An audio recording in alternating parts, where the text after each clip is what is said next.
Over the past couple of days, there's been a really interesting discussion in my comment sections about the ways that society polices the voices of young women. And you've probably heard some of these discussions before about vocal fry or upspeak, right? But one really interesting discussion was about filler words, like the word like. And I could go on a big, long speech prof rant about this, but there was a performance piece years ago that I had the privilege to see in person by Melissa Lozada-Oliva called Like Totally Whatever, that covers this better than I could ever hope to. And so I reached out to Button Poetry and they gave me permission to share this recording of it.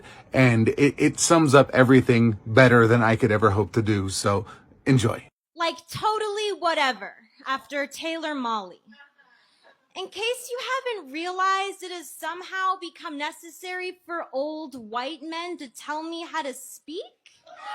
They interrupt a conversation that isn't even theirs and are like, speak like you mean it. And the internet is ruining the English language, and they put my parentheticals, my likes and ums and your nose on a wait list. Tell them no one will take them seriously in a frilly pink dress or that makeup. Tell them they have a confidence problem, that they should learn to speak up like the hyper-masculine words who are always the first to raise their hands. Invisible red pens and college degrees have been making their way into the middle of my sentences. I've been crossing things out every time I take a moment to think. Declarative sentences, so called because they declared themselves to be the loudest, most truest, most taking up the most space, most totally white man sentences, have always told me that being angry has never helped like anybody, has only gotten in the way of helping them declare more shit about how they'll never be forgotten like ever. It's like F. Scott Fitzgerald and Ernest Hemingway were geniuses for turning women into question marks.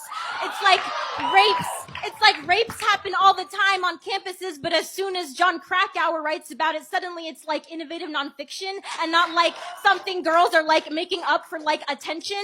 And it's like maybe I'm always speaking in questions because I'm so used to being cut off. It's like maybe this is defense mechanism. Maybe everything girls do is evolution of defense mechanism. Like this is protection. Like our likes are our knee pads. Our ums are the knives we tuck into our boots at night. Our you knows are the best friends we call when we're walking down a dark alley. Like this is how we breathe easier. But I guess feelings never helped anybody. I guess tears never made change. I guess everything girls do is a waste of time. So welcome to the bandwagon of my own uncertainty.